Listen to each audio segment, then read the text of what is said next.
മുത്തിന്റെ ചാരത്ത് വെച്ച് ഞാൻ ഇസ്ലാം സ്വീകരിച്ച് അശ്ഹദു അല്ലാ ഇലാഹ ഇല്ലല്ലാഹ് വ അശ്ഹദു അന്ന മുഹമ്മദർ റസൂലുള്ളാഹ്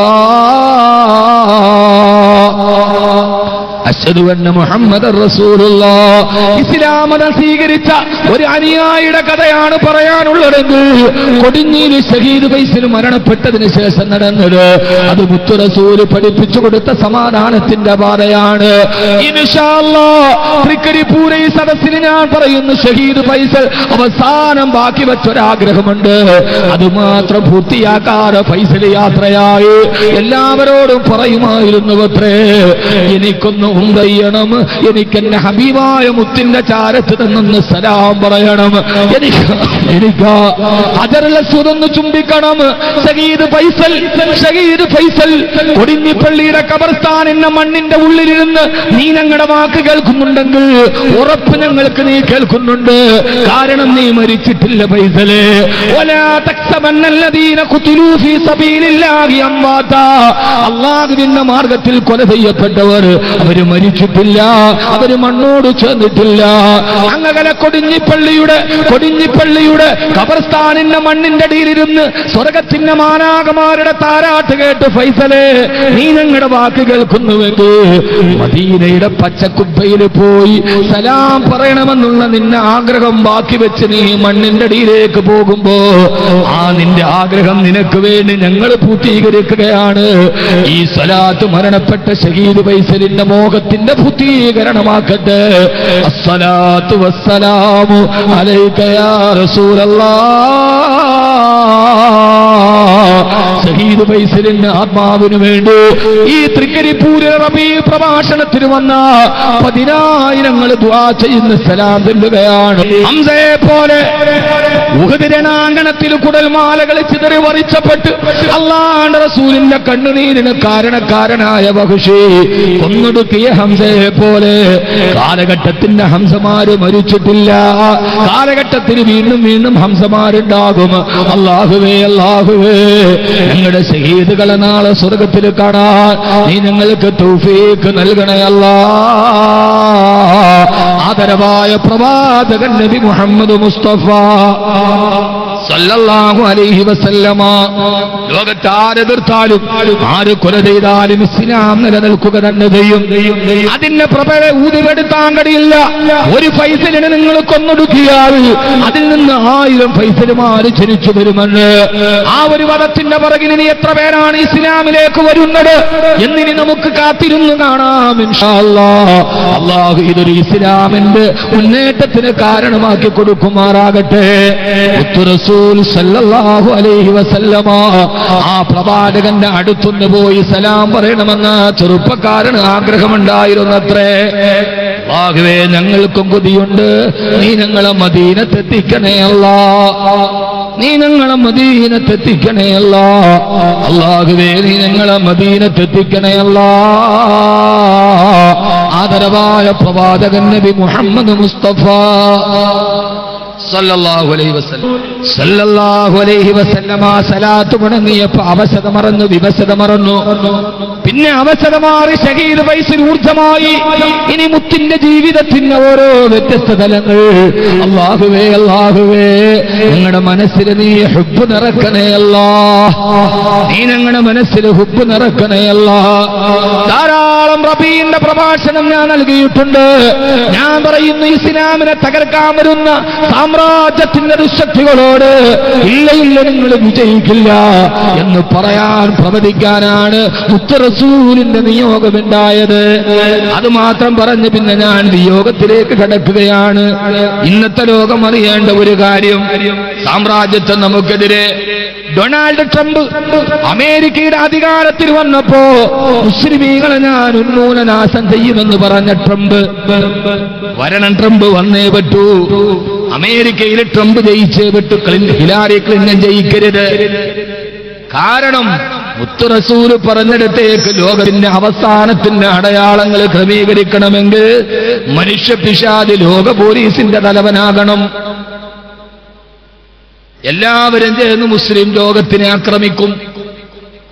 മുസ്ലിം ലോകം ഭയാനകരമായ അപകടാവസ്ഥയിലേക്ക് മുസ്ലിം ലോകം കടന്നുപോകും.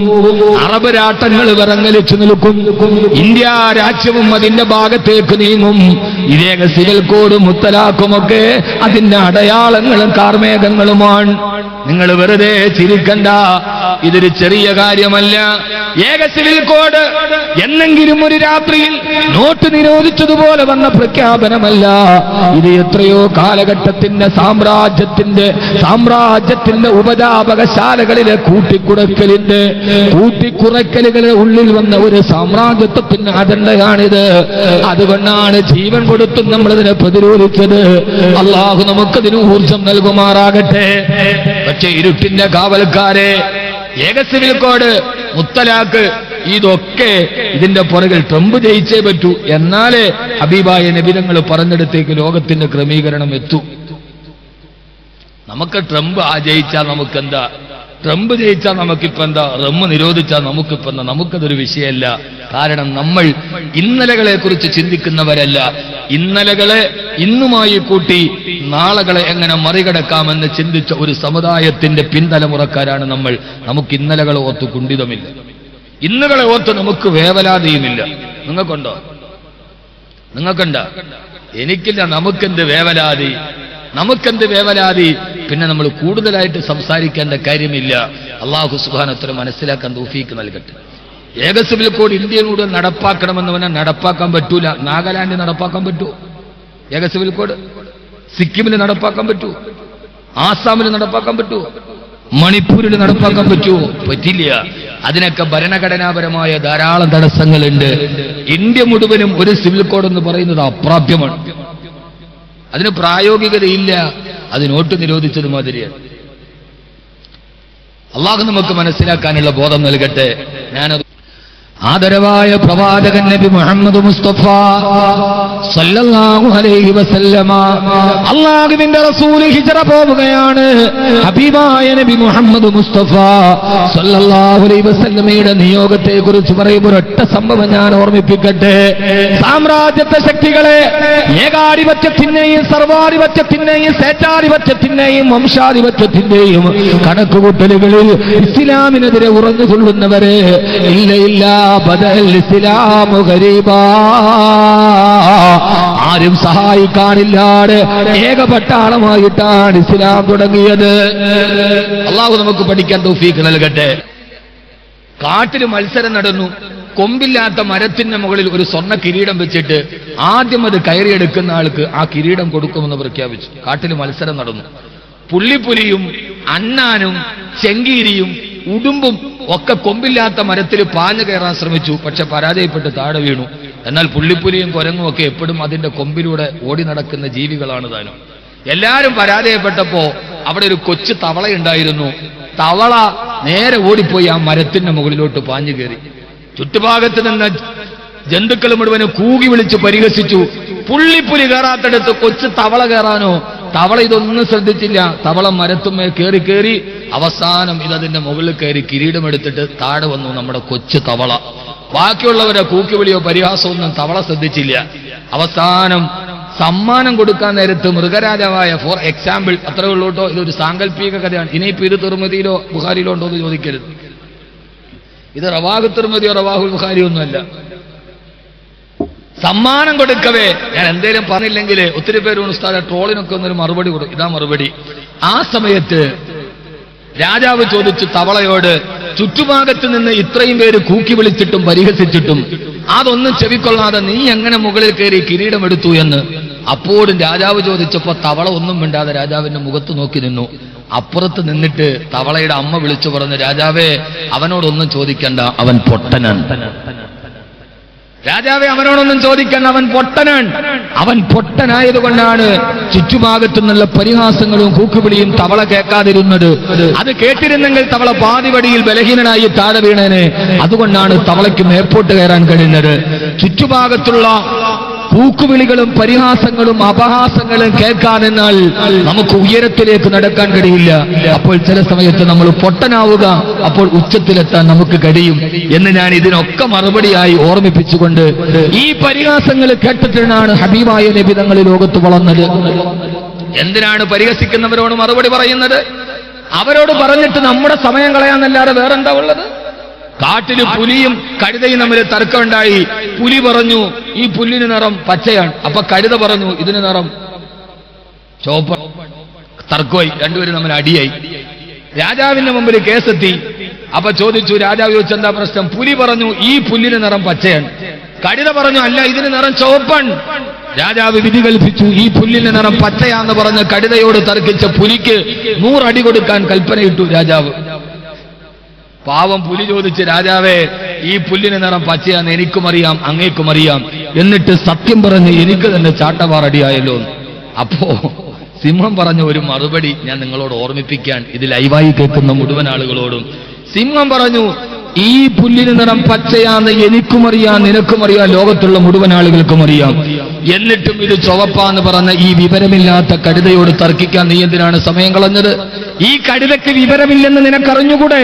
ഇത് പച്ചയാന്ന് സ്പഷ്ടമായിട്ട് അറിയാമായിട്ടും വിവരമില്ലാത്ത കഴുതയോട് തർക്കിച്ചിട്ട് വിലപ്പെട്ട സമയം കളഞ്ഞതിനാണ് നിനക്ക് 100 അടി തരുന്നത് എന്ന് രാജാവ് പറഞ്ഞതുപോലെ ഈ അപഹസിക്കുന്ന കഴുതകൾക്ക് മുഴുവനും അറിയാം ഇത് പച്ചയാണെന്ന്, എന്നിട്ടും അത് അംഗീകരിക്കാനുള്ള വൈമനസ്യം കൊണ്ടാണ് ഇത് ചുവപ്പാന്ന് പറയുന്നതെന്ന് ആ കഴുതകളോടും ആ വിവരദോഷികളോടും സംസാരിച്ചാൽ നിന്റെ വിലപ്പെട്ട സമയം കളയുമെന്നല്ലാതെ ആ വിലപ്പെട്ട സമയം കൊണ്ട് നിന്റെ ലക്ഷ്യത്തിലേക്ക് നടക്കാൻ എനിക്കൊരു ലക്ഷ്യമുണ്ട്.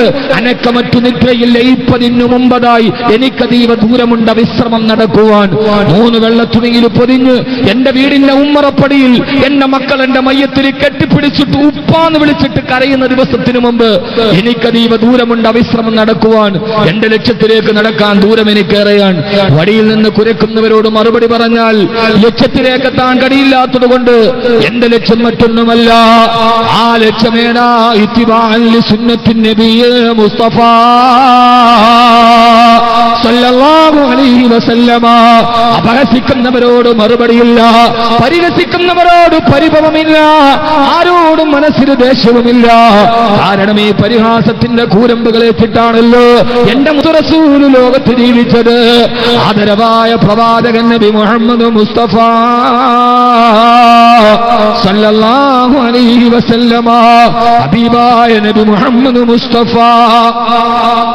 ഓരാ സലാത്ത് തുടങ്ങട്ടെ. ഹബീബായ നബി മുഹമ്മദ് മുസ്തഫ താജ്ദാറെ മദീന നബി മുഹമ്മദ് മുസ്തഫ സല്ലല്ലാഹു അലൈഹി വസല്ലമ. നബി അങ്ങേറ്റ പരിഹാസങ്ങൾ ആരാണ് ഏറ്റത്? അങ്ങയുടെ നിയോഗത്തിന് പുറകെ എല്ലാ പരിഹാസങ്ങളെ കൂരമ്പുകളേക്കുമ്പോ അള്ളാഹുവിന്റെ റസൂൽ മക്കയിൽ നിന്ന് മദീനയിലേക്ക് ഹിജ്റ പോവുകയാണ്. ആ പോകുന്ന വഴിയിൽ പാതിരാ സമയത്ത് തന്റെ തലയെടുക്കാമെന്ന എതിരാളികളെ വെട്ടിച്ച് മണൽത്തികൾ അവരുടെ കണ്ണിലേക്ക് വാരിയെറിഞ്ഞ്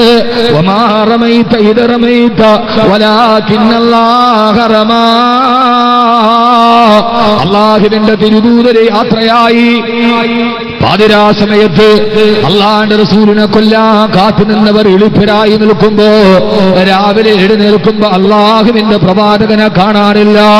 എളുപ്പരയോടെ നിരാശയോടെ അബൂജഹൽ പ്രഖ്യാപിച്ചു അത്രേ, പാതിരാ സമയത്ത് കണ്ണിലെണ്ണയൊടിച്ച് കാത്തുനിന്ന് നമ്മുടെ കണ്ണു വെട്ടിച്ചിട്ട് രക്ഷപ്പെട്ടു പോയ മുഹമ്മദിന്റെ തലയെടുത്തിട്ട് ആരെങ്കിലും വന്നാൽ സല്ലല്ലാഹു അലൈഹി വസല്ലം എന്റെ കയ്യിൽ കിടക്കുന്ന തങ്കവളകൾ ഞാൻ അവന്റെ കയ്യിൽ അണിയിപ്പിച്ചു തരാ.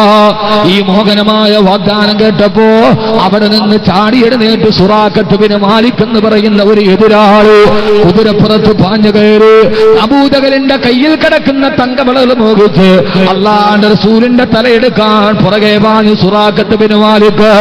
കുതിര പാഞ്ഞു പോകുമ്പോ അങ്ങനെ ഭാരം പോലെ പരന്നു കിടക്കുന്ന മരുഭൂമിയുടെ മറുഭാഗത്ത് ഒരു വടിയടയാളം പോലെ ഒട്ടകപ്പുറത്ത് നടന്നു പോകുന്നു അല്ലാഹുവിന്റെ റസൂൽ നബി മുഹമ്മദ് മുസ്തഫ മുസ്തഫ സല്ലല്ലാഹു അലൈഹി വസല്ലമയും അബൂബക്കർ റളിയല്ലാഹു അൻഹുവും ഹബീബായ നബി തങ്ങളുടെ തൊട്ടുപുറകിലെത്തി. ചരിത്രം പ്രതിശാലമാണ്. അബൂജഹലിന്റെ കയ്യിൽ കിടന്ന തങ്കവളയുടെ തിളക്കം മോഹിച്ച് സുറാഖത്ത് ബിൻ മാലിക് വാളെടുത്തേട്ട് വെട്ടേണ്ട താമസം സുറാഖയുടെ കുതിരയുടെ കാലുകൾ മടങ്ങി സുറാഖ മൂക്കുകുത്തി മണ്ണിലേക്ക് വീണു. ശബ്ദം കേട്ട ഹബീബായ നബി തങ്ങൾ തിരിഞ്ഞു നോക്കൂ. സുറാഖത്ത് ബിൻ മാലിക് മണ്ണിൽ മലർന്നു കിടക്കുകയാ. ഒന്നും മിന്നാടെ ഒട്ടകപ്പുറത്ത് യാത്രയായി. അബൂബക്കർ റളിയല്ലാഹു അൻഹു ഭയചകിതനായി. എന്നിട്ട് സുറാഖത്ത് ബിൻ മാലിക് തന്റെ കുതിരയെ നേൽപ്പിച്ച് ആ കുതിരപ്പുറത്ത് ഊരിയ വാളുമായി അല്ലാഹുവിന്റെ റസൂലിന്റെ പുറകെ പാഞ്ഞു. രണ്ടാമതും അബൂബക്കർ റളിയല്ലാഹു അൻഹു പറഞ്ഞു, യാ റസൂലല്ലാഹ്, സുറാഖ പുറകെ വരുന്നു നബിയേ. ഭയചകിതനായി ലോകത്തിന്റെ വെളിച്ചത്തിന് നിഗ്രഹം നടത്താൻ സുറാഖയുടെ വാൾത്തല പിന്നെ തിളക്കം കണ്ടപ്പോ അബൂബക്കർ റളിയല്ലാഹു അൻഹു ഭയചകിതനായി പറഞ്ഞപ്പോ മുത്ത് റസൂൽ സമാശ്വസിപ്പിച്ചു, ഭയക്കണ്ട അബൂബക്കറേ, ഇന്നല്ലാഹ മഅനാ, അല്ലാഹുവല്ലേ കൂടെയുള്ളത്. രണ്ടാമതും വാള് കൊണ്ടുവന്ന് പുറകിലാഞ്ഞു വെട്ടി. വെട്ടേണ്ട താമസം കുതിര മുന്നോട്ടാഞ്ഞു. സുറാഖ രണ്ടാമതും മണൽപ്പരപ്പിലേക്ക് മലർന്നു വീണു. സഹോദരാ, ചെറുപ്പക്കാരാ, മൂന്നാമതും എഴുന്നേറ്റ് സുറാഖ ഹബീബായ നബി തങ്ങളെ വെട്ടിക്കൊല്ലാണ്. ആ ഉടവാളെടുത്തിട്ട് ഹബീബായ മുത്തിന്റെ കരുത്ത് ലക്ഷ്യമാക്കി വെട്ടേണ്ട താമസം മൂന്നാമത് സുറാഖയുടെ കുതിര കാലുമടങ്ങി ഭൂമിയിലേക്ക് മലർന്നു വീണു. ശബ്ദം കേട്ട് മുത്തുറസൂൽ മന്ദസ്മിതം പൂകി. താഴെ മണൽപ്പരപ്പിൽ ദിലീപനായി കിടക്കുന്ന സുറാഖയെ നോക്കി ഹബീബായ നബി തങ്ങൾ ലോക ചരിത്രത്തിന്റെ ഒരു വാക്ക് പറഞ്ഞു അത്രേ. ഒരു മുത്തുറസൂലിനല്ലാതെ പറയാൻ കഴിയില്ല. അബൂജഹലിന്റെ കയ്യിലെ കിടക്കുന്ന തങ്കവ മോഹിച്ച് തന്നെ കൊല്ലാമെന്ന സുറാഖയോട് ഹബീബായ നബി തങ്ങൾ ചോദിച്ചു, സുറാഖ, എന്റെ പ്രിയപ്പെട്ട സുറാഖ, അബൂജഹലിന്റെ കയ്യിൽ കിടന്ന തങ്കവളയുടെ തിളക്കം മോഹിച്ചിട്ടാണ് എന്നെ കൊല്ലാ പുറകെ വന്നതെങ്കിൽ സുറാഖ, നിന്നോട് ഞാനൊരു വർത്തമാനം പറയട്ടെ. കൈഫ ബിക ഇദാ ലബിസ്ത സിവാറേ കിസ്റാ, കൈഫ ബിക ഇദാ ലബിസ്ത സിവാറേ കിസ്റാ. കിസ്റാ രാജാവിന്റെ കയ്യിൽ കിടക്കുന്ന തങ്കവള, കിസ്റാ രാജാവിന്റെ കയ്യിൽ കിടക്കുന്ന തങ്കവള കേൾക്കണം നിങ്ങൾ. ഭീരുത്വത്തിന്റെ വക്താക്കളാകാനല്ല, എതിരാളികളുടെ മുമ്പിൽ മുട്ടുമടക്കാനല്ല. കാണുമ്പോൾ കയ്യിൽ തട്ടിയുള്ള സൗഹൃദം മതി. കാണുമ്പോൾ കാലിൽ കമന്ന് കിടക്കുന്ന വിധേയത്വം വേണ്ട മുമ്പിന്. കണ്ടാൽ കയ്യിൽ തട്ടുന്ന സൗഹൃദമാണ് നല്ലത്. കാണുമ്പോൾ കാലിൽ കമന്ന് കിടക്കുന്ന വിധേയത്വമല്ല. അല്ലാഹുവിന്റെ റസൂൽ ചോദിച്ചു, സുറാഖ, കൈഫ ബിക ഇദാ ലബിസ്ത സിവാറേ കിസ്റാ, കിസ്റാ രാജാവിന്റെ കയ്യിൽ കിടക്കുന്ന തങ്കവള ഒരിക്കലും നിന്റെ കയ്യിൽ അണിയിക്കപ്പെടും സുറാഖ. ഇത് കേട്ട സുറാഖ പൊട്ടിച്ചിരിച്ചു. ഇത് കേട്ട സുറാഖ ഊറിച്ചിരിച്ചു. മണ്ണിൽ മലന്ന് കിടന്നിട്ട് അല്ലാഹുവിന്റെ റസൂലിനോട് പറഞ്ഞു, മുഹമ്മദേ, മക്കക്കാര് നിനക്ക് ഭ്രാന്താന്ന് പറഞ്ഞപ്പോ ഇതേവരെ ഞാൻ വിശ്വസിച്ചിരുന്നില്ല. ഇന്നലെ കുറപ്പായി നിനക്ക് ഭ്രാന്താണ് മുഹമ്മദേ സല്ലല്ലാഹു അലൈഹി വസല്ലം. പരിഹാസമേക്കാത്ത പ്രവാചകനല്ല, അപഹാസങ്ങളേറ്റ പ്രവാചകനാണ്. ആ മുത്താണ് ഇന്ന് ഞങ്ങളുടെ ജീവിതത്തിന്റെ ശക്തി. ഓ മുഹമ്മദേ, പാതിരാ സമയത്തൊരു നേരത്തെ ഭക്ഷണത്തിന് ഗതിയില്ലാതെ നാട്ടിൽ നിന്ന് ആട്ടിയോടിക്കപ്പെട്ട് മറ്റൊരു നാട്ടിലേക്ക് ഗതികെട്ടി പോകുന്ന വഴി സ്വന്തമായിട്ട് കിടക്കാനൊരു തടപ്പായില്ലാത്ത നീയാണോ അന്നത്തെ സാമ്രാജ്യത്വത്തിന്റെ മേധാവിയായ കിസ്റയുടെ തങ്കവള എനിക്ക് വാഗ്ദാനം ചെയ്യുന്നത്? റസൂൽ, ഇതൊക്കെ പഠിക്കേണ്ട മുഅ്മിനേ, ഇതൊക്കെ പഠിക്കേണ്ട മുഅ്മിനേ. ഇത് ആരുടെ ചരിത്രമാണ്? സ്വന്തം നാട്ടിൽ നിന്ന് നാട് വിട്ട് രാത്രിയിൽ ഓടുന്ന സമയത്ത് തന്നെ കൊല്ലാൻ വന്നവനോടൊരു വാഗ്ദാനം. ഇതാരുടെ വാഗ്ദാനമാ? നിങ്ങളാരെയാണ് ഡൊണാൾഡ് ട്രംപിനെ പറഞ്ഞ് പേടിപ്പിക്കുന്നതാരെയാ? ട്രംപ് അമേരിക്കയുടെ സിംഹാസനത്തിൽ വന്നാൽ എല്ലാം തകർന്നെന്ന് നിങ്ങൾ ഭയപ്പെടുത്തുന്നതാരെ? ഞങ്ങൾ ഭയപ്പെടുകയില്ല. ലാ യഖാഫു ഇല്ലല്ലാഹ്, ഞങ്ങൾ അല്ലാഹനെ അല്ലാതെ ഭയപ്പെടുകയില്ല. കുടലൂത്തുകാരെ നിങ്ങൾ കുടലൂതണ്ട, എടുത്തുകാരെ നിങ്ങൾ വായ്ത്താരി നിരത്തണ്ട. നാളെ വരാനിരിക്കുന്ന സിറിയയുടെ കഥ പറഞ്ഞ്, ഫലസ്തീനിന്റെ കഥ പറഞ്ഞ് ഞങ്ങളെ ഭയപ്പെടുത്തണ്ട. ഓടിപ്പോകുന്ന മദീനയിലേക്ക് ഓടിപ്പോകുന്ന രാത്രിയിൽ ഹബീബായ മുത്തു ചോദിച്ചു, സുറാഖ കൈഫ ബിക ഇദാ ലബിസ്ത സിബാറേ കിസ്റാ, കിസ്റയുടെ തങ്കവള നിന്റെ കയ്യിൽ അണിയിച്ചാൽ എങ്ങനെയിരിക്കും സുറാഖ? ഇന്നത്തെ അമേരിക്കയാണെന്ന് അന്ന് കിസ്റ. ഇന്നത്തെ അമേരിക്ക എന്ന് പറഞ്ഞ അമേരിക്ക തീരാറായി. അമേരിക്ക ഒന്നുമല്ല, അത് PVC പൈപ്പാണ്. വെളിയിൽ നല്ല രൂപവും അകത്ത് ശൂന്യവുമാണ്. അമേരിക്ക തകരാൻ പോകുന്ന ഒരു ആപത്ഘട്ടത്തിലാണ്. ഇന്നത്തെ സാമ്രാജ്യത്വം എന്തോ അതാണ് അന്നത്തെ കിസ്റ. കിസ്റയുടെ കയ്യിലെ തങ്കവള എന്ന് പറഞ്ഞാൽ രാക്കഥകളിൽ, സഞ്ചാരപ്രിയരുടെ രാക്കഥകളിലും നാടോടികളുടെ കഥാപ്രസംഗങ്ങളിലും രാത്രിയിലെ പാതിമയങ്ങിയ സ്വപ്നങ്ങളിലും മാത്രം കണ്ട കിസ്റ രാജാവിന്റെ കയ്യിലെ തങ്കവള നിന്റെ കയ്യിൽ കിട്ടൂന്ന് പറഞ്ഞപ്പോ സുറാഖ താഴെ കിടന്നിട്ട് നൂറി ചിരിച്ചു.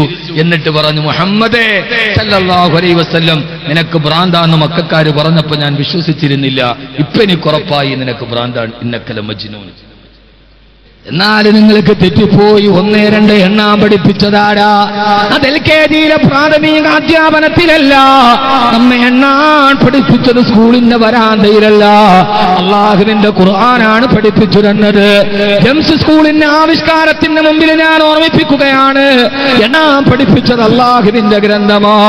ഫദുഇലാ തആമിനു വാഹിദ് ഫഅർസൽനാ ഇലൈഹി മുസ്നൈൻ സയഖൂലൂന فخذ 4 من الطير سيكونون 5. الله الذي خلق السماوات والأرض وما بينهما في 6 أيام الذي خلق 7 سماوات طباقا 8 أزواج وكان في المدينة 9 رهط تلك 10 كاملة إني رأيت 11 كوكبا إن عدة الشهور عند الله 12 شهرا في كتاب الله. ഇപ്പൊ ഞാൻ ഓതിയത് 12 ആയത്താണ്. എത്ര ആയത്ത്? 1 മുതൽ എണ്ണാൻ പഠിപ്പിക്കുകയാണ് നമ്മുടെ മക്കളെ. അപ്പൊ നമ്മുടെ മക്കളെ ജംസ് സ്കൂളിൽ വിട്ട് പഠിപ്പിക്കണോ? ഖുർആൻ പഠിപ്പിച്ച അധ്യാപനമാണിത്. 1 മുതൽ 12 വരെ. ഫദുഇലാ തആമിൻ വാഹിദ്. എത്രയാ? വാഹിദ്. വാഹിദ് എന്ന് പറഞ്ഞാൽ അറിയാത്തൊരു ഉംറ വിസക്കാരനെങ്കിലും ഉണ്ടോ തൃക്കരിപ്പൂര്? ഇന്ന് ശേഖരിക്കാൻ വാഹിദ്. 1 സൂറത്തുൽ ബഖറ. ഫഅർസൽനാ ഇലൈഹി മുസ്നൈൻ. സൂറത്ത് യാസീൻ 2. സയഖൂലൂന 3. ഫഖുദ് 4 മിന ത്വയ്ർ. 4. സയഖൂലൂന 5. 5. الذي خلق السماوات والأرض وما بينهما في 6 أيام. 6. 6. الذي خلق 7 سماوات طباقا. 7. 8 أزواج. 8. وكان بالمدينة 9 رهط. 9. 9. تلك 10 كاملة. 10. 10. إني رأيت 11 كوكبا. 11. 11. إن عدة الشهور عند الله 12. 12. ആരാ എണ്ണം പഠിപ്പിച്ചത്? അപ്പൊ ആദ്യം നമ്മുടെ മക്കളെ